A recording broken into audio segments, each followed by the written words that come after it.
Morning students. आज हम पुनः आप लोगों के सामने उपस्थित हैं हमारे सेगमेंट हर दिन कुछ कहता है मैं। आज यानी कि 22 जुलाई दिन बृहस्पतिवार क्या कहता है। आज पुनः हम आप लोगों के सामने उपस्थित हैं हर दिन कुछ कहता है सेगमेंट में।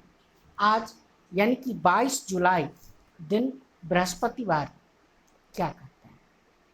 सबसे पहले तो भगवान विष्णु की आराधना करते हुए और हमारे परम मित्र श्री संजीव कुमार का धन्यवाद ज्ञापित करते हुए हम आज के सेगमेंट की शुरुआत करते हैं। आज के सेगमेंट की झलकियों से आज के इस अंक में हम लोग देखेंगे आज का सुविचार, 5 इंग्लिश वर्ड्स। आज ही के दिन 1947 में संविधान सभा ने राष्ट्रीय ध्वज को अंगीकार किया था और आज पीआई अप्रोक्सीमेशन डे है। जी हाँ, मैं पुनः एक बार रिपीट कर देता हूँ आज के इस सेगमेंट की विशेषताओं के बारे में और किन किन मुद्दों को हम लोग डिस्कस करेंगे। आज के इस सेगमेंट में हम लोग शुरुआत करेंगे आज के सुविचार से, फिर होगा 5 इंग्लिश वर्ड्स, फिर होगा आज का इम्पोर्टेंट। आज ही के दिन 1947 में संविधान सभा ने राष्ट्रीय ध्वज को अंगीकार किया था और आज पीआई अप्रोक्सीमेशन डे है। आइए विस्तार पूर्वक चर्चा करते हैं। सबसे पहले और पहला सेगमेंट यानी कि आज का सुविचार। सुविचार यानी कि ऐसा विचार जिसको आत्मसात करने की जरूरत है। आज का सुविचार है अमरत्व धन से नहीं त्याग से प्राप्त होता है। अमरत्व धन से नहीं त्याग से, सेक्रीफाइस से प्राप्त होता है। बेसिकली ये स्टेटमेंट किनका है? वेदव्यास का। तो एक बार पुनः मैं आज के सुविचार को आत्मसात करने के पर्पस से रिपीट करना चाहूँगा। आज का सुविचार है हमारा अमरत्व धन से नहीं त्याग से प्राप्त होता है। चलते हैं आज के नेक्स्ट सेगमेंट की तरफ और आज का नेक्स्ट सेगमेंट है हमारा आज के 5 इंग्लिश वर्ड्स। आज के 5 इंग्लिश वर्ड्स हैं पेगन, क्वेस्ट, रेज, सेलाइन और टैचबल।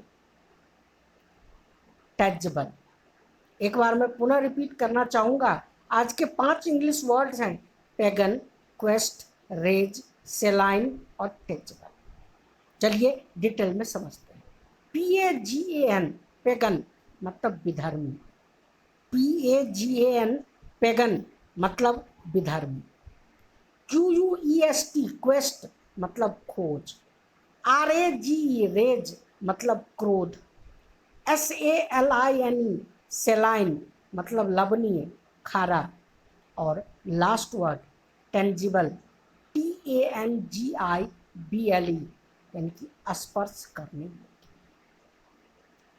आज के 2 सेगमेंट के बाद सुविचार और 5 इंग्लिश वर्ड्स को समझने के बाद चलते हैं आज के इम्पॉर्टेंट सेगमेंट की तरफ। जी हाँ, आज का इम्पॉर्टेंट सेगमेंट है हमारा आज संविधान सभा द्वारा राष्ट्रीय ध्वज को अंगीकार किया गया। आज यानी कि 22 जुलाई के ही दिन 1947 को संविधान सभा ने राष्ट्र ध्वज को अंगीकार किया। याद रखने वाली चीज़ है, हम हर भारतवासी चाहे वो किसी भी धर्म, जात या समुदाय के, संप्रदाय के हों, ये दिन हर किसी के लिए ऐतिहासिक दिन और अविस्मरणीय दिन। आज यानी कि 22 जुलाई 1947 को संविधान ने राष्ट्र ध्वज को अंगीकार किया। इसमें 3 समान चौड़ाई की क्षैतिज पट्टियां होते हैं। इसमें यानी कि राष्ट्र ध्वज में, हमारे राष्ट्र ध्वज में 3 समान चौड़ाई की क्षैतिज पट्टियां होती हैं। राष्ट्र ध्वज को हम तिरंगा कहते हैं। इन 3 रंगों में सबसे पहला केसरिया है जो देश की ताकत, साहस और बलिदान को अभिव्यक्त करता है। राष्ट्रीय ध्वज को हम तिरंगा कहते हैं। इन 3 रंगों में सबसे पहला रंग केसरिया होता है, जो देश की ताकत, साहस और बलिदान को अभिव्यक्त करता है। सबसे नीचे हरे रंग की पट्टी देश के शुभ विकास व उर्वरता को प्रदर्शित करता है। सबसे नीचे हरे रंग की पट्टी देश के शुभ विकास व उर्वरता को प्रदर्शित करता है। बीच की श्वेत पट्टी धर्म चक्र के साथ शांति और सत्य को प्रतिबिंबित करती है। बीच की श्वेत पट्टी धर्म चक्र के साथ शांति और सत्य को प्रतिबिंबित करती है। ध्वज की लंबाई और चौड़ाई का अनुपात 3:2 है। इस बात को अच्छे तरीके से याद रखा जाए। जो ध्वज की लंबाई और चौड़ाई का अनुपात 3:2 है। सफेद पट्टी के मध्य में गहरे नीले रंग का एक चक्र होता है। जी हाँ, याद रखना है, सफेद पट्टी के मध्य में गहरे नीले रंग का एक चक्र होता है, जिसमें 24 तीलियां होते हैं। यह चक्र इस बात का प्रतीक है कि हमारा देश निरंतर प्रगतिशील है। इसका रूप सारनाथ में स्थित अशोक स्तंभ के शेर के शीर्ष फलक के चक्र की तरह। यहाँ याद रखना है, ध्वज की लंबाई और चौड़ाई का अनुपात 3:2 है। सफेद पट्टी के मध्य में गहरे नीले रंग का एक चक्र होता है, जिसमें 24 तीलियां होते हैं। यह चक्र इस बात का प्रतीक है कि हमारा देश निरंतर प्रगतिशील है। इसका रूप सारनाथ में स्थित अशोक स्तंभ के सिर के शीर्ष फलक के चक्र की तरह है। राष्ट्रीय ध्वज के वर्तमान स्वरूप के अभिकल्पनाकर्ता पिंगली वेंकैया थे। जहाँ याद रखने वाली चीज़ है और अविस्मरणीय है, जिन्होंने हमें राष्ट्र ध्वज का स्वरूप दिया, उनका नाम हम कैसे भूल सकते हैं। राष्ट्रीय ध्वज के वर्तमान स्वरूप के अभिकल्पनाकर्ता पिंगली वेंकैया थे। राष्ट्रीय झंडा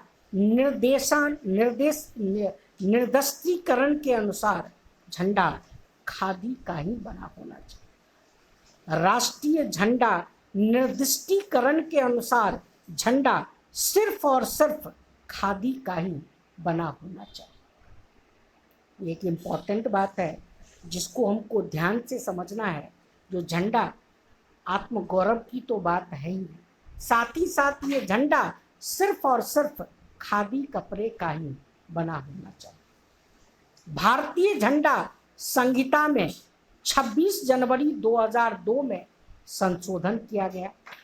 इसके अंतर्गत हम भारतीयों को वर्ष के सभी दिनों में झंडा फहराने की अनुमति दी गई। ये एक इम्पॉर्टेंट डेट है जिसको याद रखना है। जो भारतीय झंडा संहिता में 26 जनवरी 2000 में संशोधन किया गया, इसके अंतर्गत हम भारतीयों को वर्ष के सभी दिनों में झंडा फहराने की अनुमति दी गई। इसका श्रेय एक उद्योगपति नवीन जिंदल को जाता है। इन्होंने दिल्ली उच्च न्यायालय में जनहित याचिका दायर करके यह अधिकार प्राप्त कराया। एक इम्पॉर्टेंट पॉइंट है जिसको याद रखना है। जो भारतीय झंडा हर दिन फहराने की अनुमति 26 जनवरी 2002 से मिला। बेसिकली यह अधिकार हम लोगों को एक फेमस उद्योगपति नवीन जिंदल जी के प्रयास के कारण प्राप्त। चलते हैं आज के लास्ट सेगमेंट की तरफ, और आज का लास्ट सेगमेंट है हमारा आज पीआई अप्रोक्सीमेशन डे है। आज पीआई अप्रोक्सीमेशन डे है। आज पीआई अप्रोक्सीमेशन डे है क्योंकि पीआई का मान 22/7 होता है। क्योंकि पीआई का मान 22/7 7 होता है। इसे भिन्न के द्वारा हम पीआई का अप्रॉक्सीमेट मान 3.14 ज्ञात करते हैं।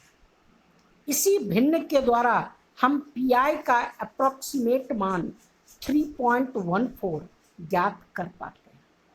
एक और रोचक तथ्य यह है कि पीआई डे 14 मार्च को मनाते हैं। एक और रोचक तथ्य यह है कि हम पीआई डे 14 मार्च को मनाते हैं क्योंकि महान वैज्ञानिक अल्बर्ट आइंस्टीन का जन्मदिन 14 मार्च में है। 14 मार्च को हम 3.14 जैसा देख पाते हैं। 14 मार्च को हम 3.14 जैसा देख पाते हैं। जी हाँ, 14 मार्च और अपोजिट कर दीजिए 3 और 14। पीआई का यह मान महान गणितज्ञ आर्किमिडीज ने निकाला था। याद रखना है, पीआई का मान जो 22/7 होता है, यह मान महान गणितज्ञ आर्किमिडीज ने निकाला था। आर्किमिडीज को हम गणित के पिता भी कहते हैं।